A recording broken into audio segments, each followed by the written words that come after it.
The Signal Oil Program, The Whistler.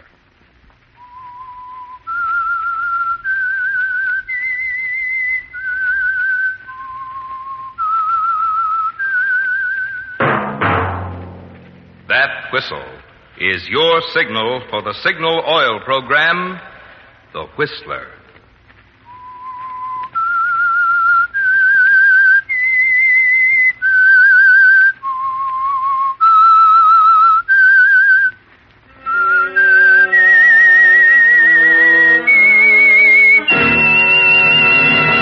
I am the Whistler, and I know many things, for I walk by night. I know many strange tales hidden in the hearts of men and women who have stepped into the shadows.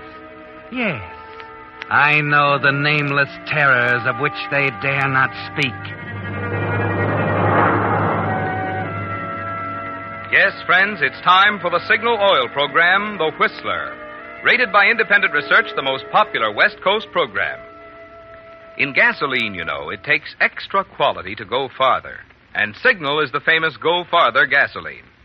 So look for the Signal circle sign in yellow and black that identifies Signal service stations from Canada to Mexico. And now the Whistler's strange story. Mavis Cameron Disappears.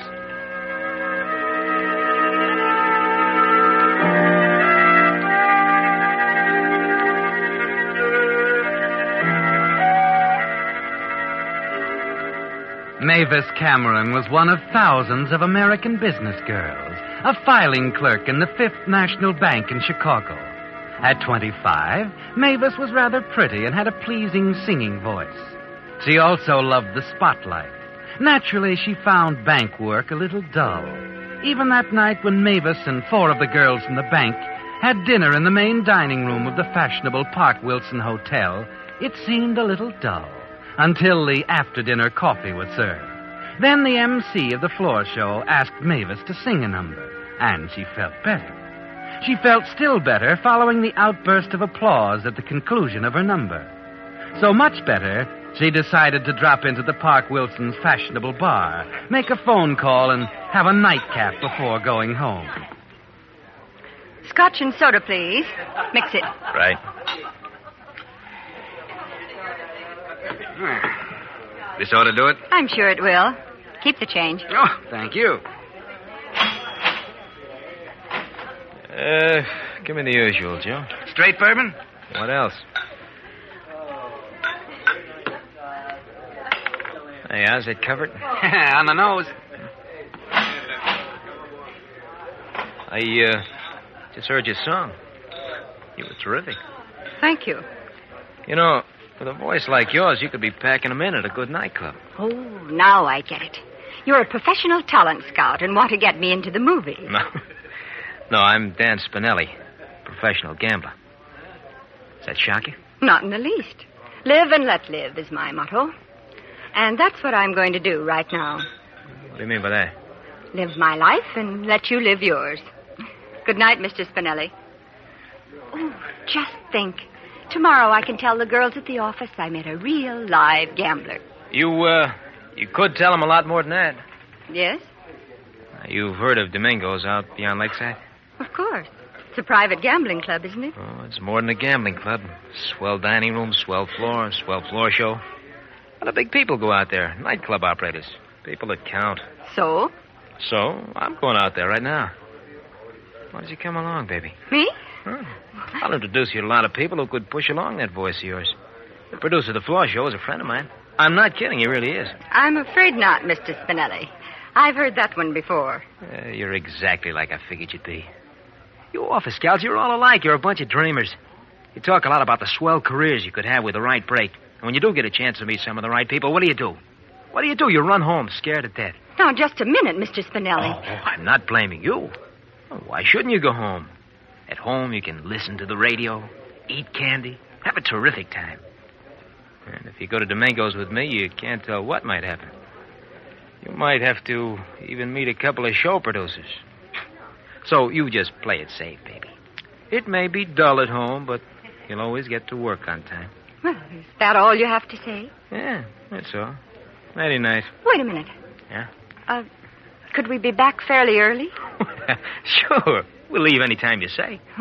Well, what are we waiting for, Mr. Starmaker?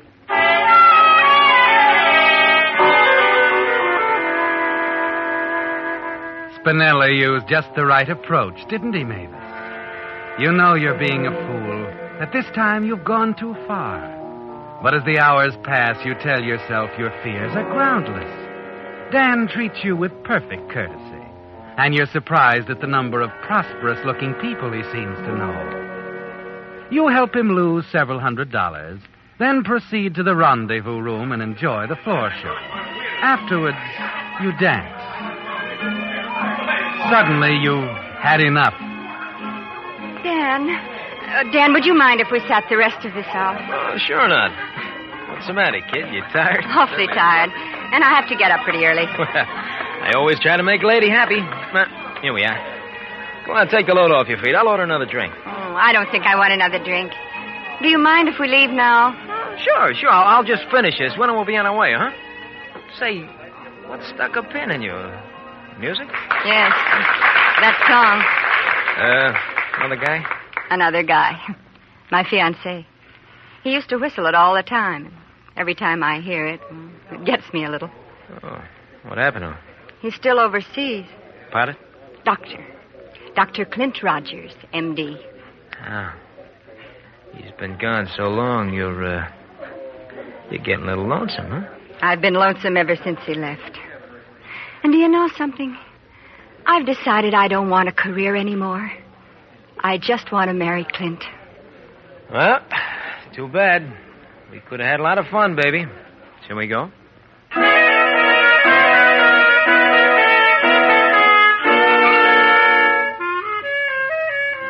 Was it just the song, Mavis? Or was it that uneasy feeling you have about Dan that made you want to leave so suddenly? It must have been the song. For as you're ready to leave the club grounds, Dan is still the considerate escort. Here we are. Oh, hop in. You've really got yourself a car, mister. Like it? Mm-hmm. You, want to take the wheel? Oh, I'd love to. Go ahead. You sure you don't mind? Why should I? We'll probably be safer, too.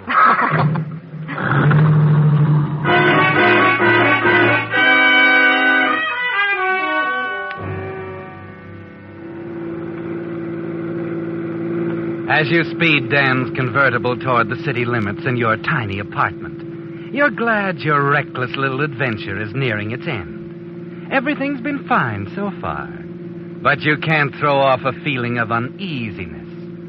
For several miles, Dan says little, seems preoccupied, and you feel relieved when he breaks his rather strange silence. Oh, Mavis, you don't happen to have a couple of aspirin with you, do you? All of a sudden, I got a terrific headache. Oh, I'm terribly sorry, but I haven't any. Believe it or not, I've never had a headache in my life. You're lucky. Say, would you mind stopping for a minute at that sandwich shop up ahead? Maybe I can get some aspirin there. Well, I doubt it, but we'll give it a try. Say, my battery's down, so just keep the motor running while I'm gone, will you? This will only take a few seconds anyway. Well, it's your car.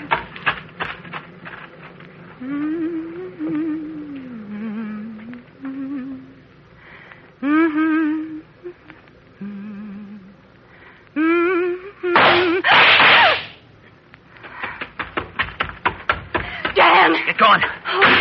Dan, you shot someone. I said get going and get going fast. There's a gun in your ribs, baby. You just saw what happened to one guy that crossed me.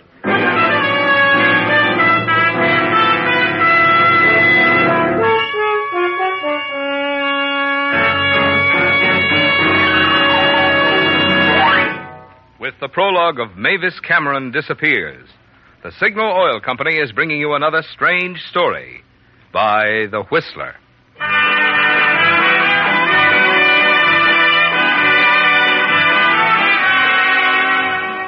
Recognize that? June is busting out all over. Yes, spring's arriving fast. Which means that if you want to put spring into your driving and rid your car of winter stiffness and squeaks, it's time now to see your friendly neighborhood Signal gasoline dealer for a spring changeover. He'll drain out winter-worn oil and refill with Signal Premium, the new type Signal motor oil that actually keeps motors 6 times cleaner and reduces cylinder wear 1/3. He'll drain the transmission and differential and refill with fresh summer weight lubricant. He'll give your whole car a Signal double-check lubrication with 9 specialized Signal oils and greases. And what's more, he'll be glad to check other items that need attention every 5 or 10,000 miles, such as air cleaner, oil filter, or front wheel bearings. Yes, this is just the spring tonic your car needs. So make it a point this week to drive into your Signal dealers for a Signal spring changeover. And now, back to the Whistler.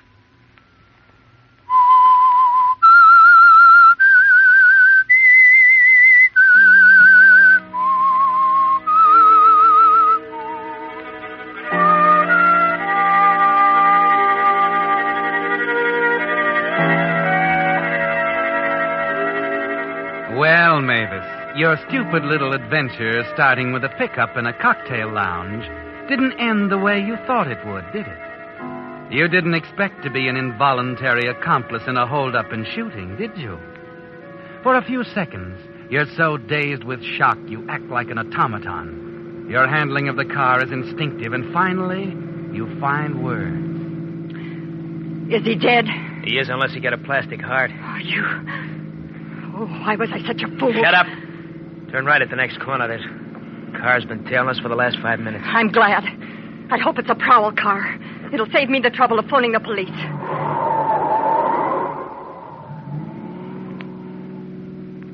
Good. He didn't turn. Baby, you shouldn't have said what you did about phoning the cops. This is a pretty dark street, baby. It's after midnight. You would have a fatal accident. Not a soul in this whole world would know about that sandwich shop job except me. Oh, Dan, you wouldn't. Better pull over and park. We got a couple of things to talk over. Oh. Pull over, I said.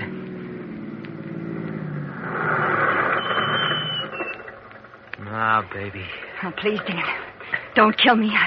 I know you can do it easy. But I swear I'll never tell about tonight. That's the way you feel now. An hour from now, you'll feel different. No, I won't. I swear I won't. I'm making a deal with you, Dan, don't you see? I'm trading you my word for my life.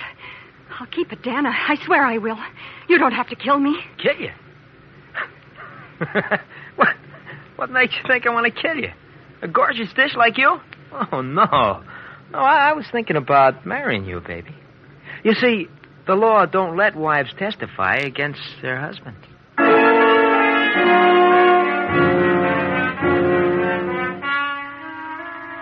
When Dan leaves and you finally reach your apartment, your senses are reeling. Your brain is spinning.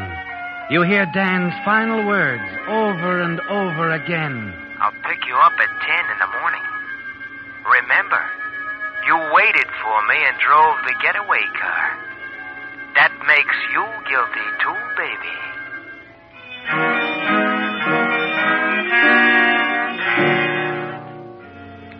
Now you're beginning to see what you're up against, aren't you, Mavis? Of course, what Dan told you about wives not being permitted to testify against husbands isn't true. Not when the action occurs before marriage. But you don't know that, do you?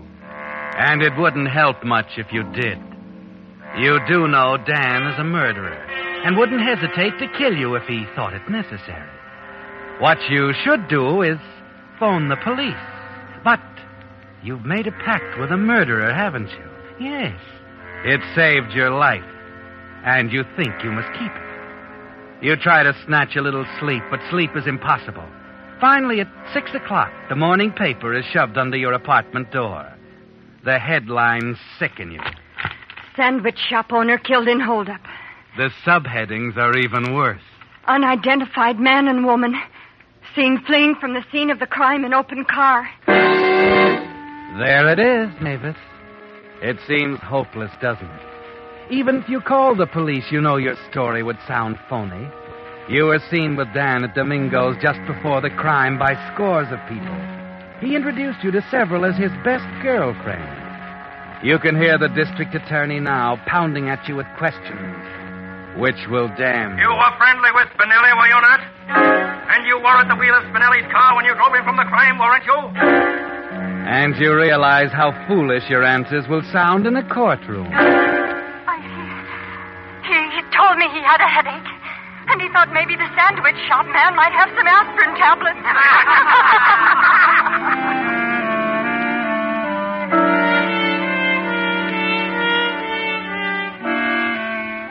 There's no way to turn, is there, Mavis?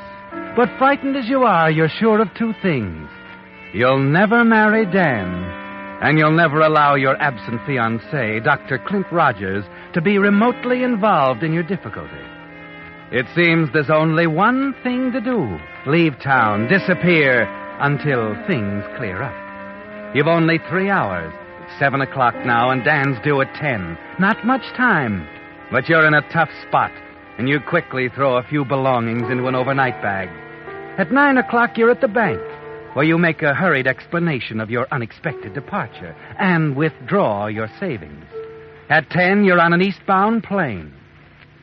6 months later, you're featured singer at the Ten of Spades, a prosperous little night spot in Brooklyn, under the name of Doris Trent.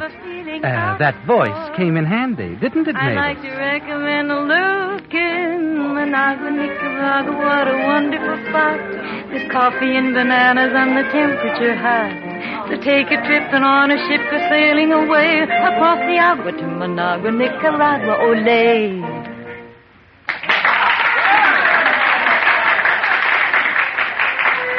You went over bigger than ever tonight, didn't you?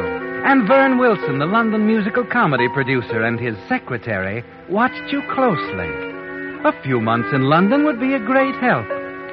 You're pretty sure he was there just to catch your act. You're confident when you reach your dressing room. But as the minutes pass, you begin to wonder. Well, Mavis, nothing to worry about after all. This seems to be your lucky night. Come in.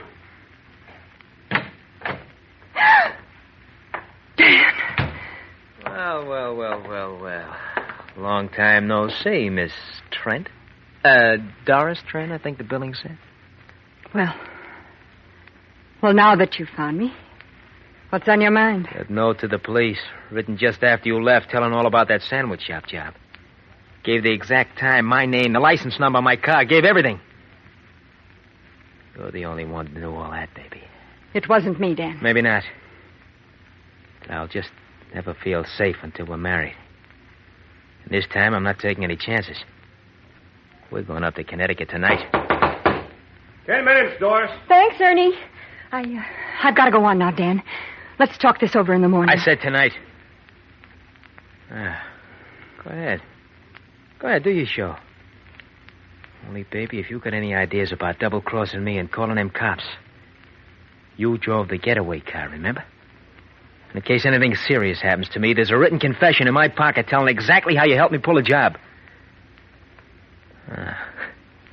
Go ahead. Go ahead, I'll wait for you here. You start down the hallway toward the powder room off stage. You finally realize what a fool you've been, what a coward. But you're not going to keep on being a fool, are you, Mavis?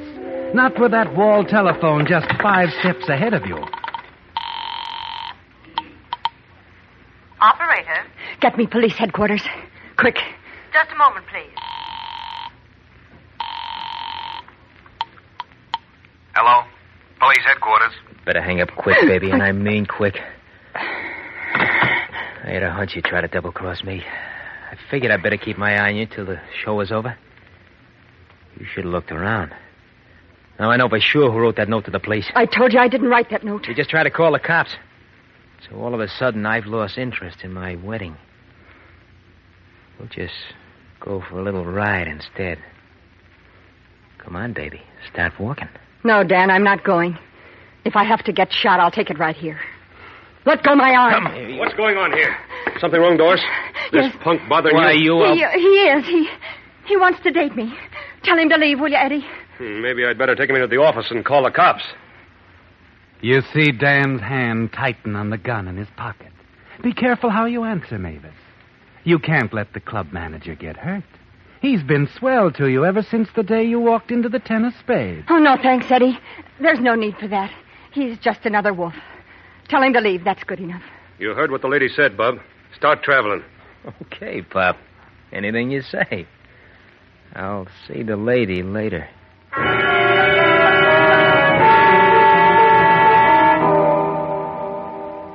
Even the police can't help you much right now, can they, Mavis? They've been after Dan for months, and he's still on the loose. And you're sure he's going to kill you on sight. A minute ago, you thought you were all through running. Now you must make another hasty exit. And this time you're ready. You've always known Dan might show up, and you've kept most of your street clothes in the 10 of spades wardrobe room. Your money in the club safe. With Eddie's help, you're out of the club in 20 minutes. An hour later, you're on a train. Some weeks later, under a new name, Lily Gray, you're a top favorite with the customers at the Hacienda, a little night spot just south of the border. But after 5 long months, you hate it, don't you, Mavis? The Hacienda's little more than a honky-tonk. And you hate yourself for your past stupidity. You hate your new name, Lily Gray. And most of all, you despise the proprietor, Spanish Joe, and his crude greed for money. And now he approaches the table where you sit alone with a sandwich and a cup of coffee. Hey, Lily, there's a nice American gentleman just came in. He wants to buy for you some champagne. Not now, Joe. I'm eating a sandwich. Please, Lily, let him sit with you and treat him nice. Let him spend his money. Okay, Joe. I'll let him spend his money on champagne. But if he gets any ideas... He won't get ideas. Shh, here he comes. Oh, come, Mr. Fontaine. Sit down. Miss Gray, she likes champagne. Sure you don't mind, Miss Gray? When you're going to buy champagne? Of course not. Sit down. Thank you. Cigarette? No, thanks. Well, it's been a long chase, but I finally caught up with you, didn't I? Mavis Cameron.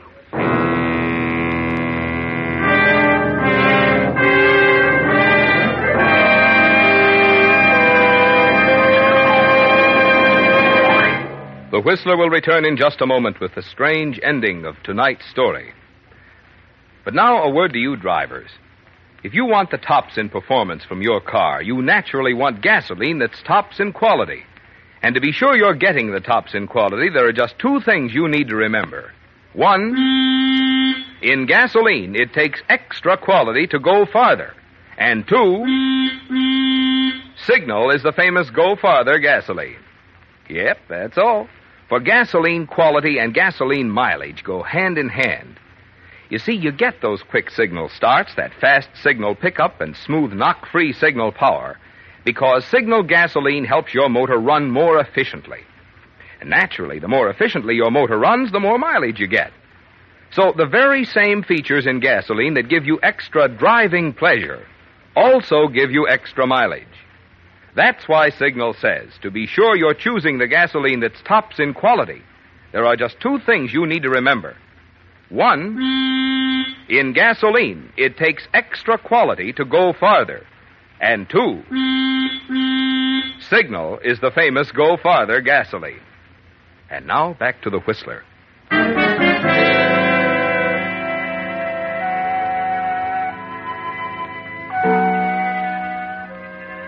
Well, Mavis, after all your attempts to lose your identity, after all you've taken at the Hacienda, a man you've never seen sits at your table and calls you Mavis Cameron. He's a detective, of course. It's all quite clear, isn't it? Dan Spinelli was captured and involved you as his accomplice. And now this man plans to take you back to Chicago to face a nasty trial with the cards stacked against you for a crime committed by another. And you're not going to be returned as a fugitive from justice if you can help it. Not after what you've been through. You've only 1 card left, Mavis. It's, funny you should call me Mavis Cameron. I was just thinking about her tonight before you came in. We used to work together in the same floor show. The customers used to mistake us for each other, too. Yeah, I'll bet they did. I'm Detective Sergeant James Fontaine, Chicago Department of Police. You know why I'm here. We're leaving in the morning, Miss Cameron. Like the billing says, the name is Lily Gray. My papers say the same thing. As I was saying, I knew Mavis Cameron intimately. I'd like to tell you about her.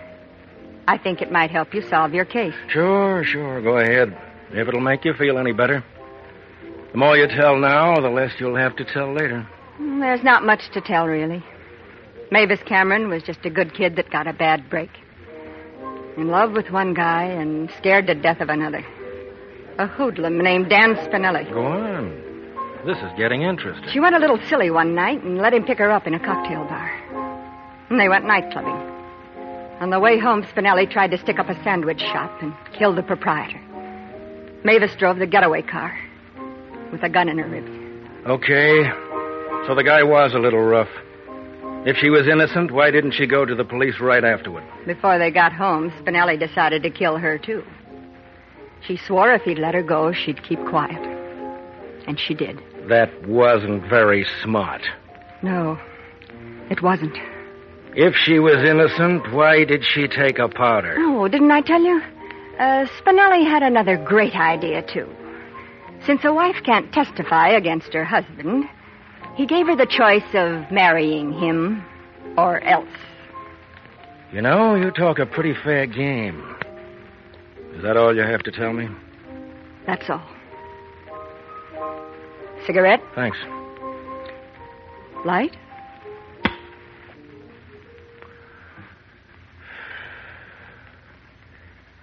Thanks again, Miss Gray. Did you say Miss Gray? You said you were Lily Gray, didn't you? Yes, I did. You're a nice guy, Mr. Fontaine. I hope your girlfriend comes back to Chicago and clears things up sometime. I think she will. Sometime. Like I said, she was in love with a guy.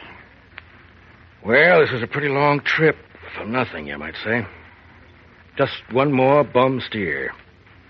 But I'm glad it happened. I always figured Spinelli's confession was phony. Confession? Yeah, he had it all written out, big as life. Is Spinelli in jail? Spinelli's dead. The Brooklyn police closed in on him one night about 5 months ago. He tried to shoot his way out. The department boys shot straighter. 5 months ago? In Brooklyn? Yeah, that's right. A woman called the police one night from a little nightclub, the Ten of Spades. When they answered, she hung up. So naturally, the Brooklyn boys decided to investigate. One of them spotted Spinelli in a car across the street. Funny thing about it was, they never did find out who put in that call to the police.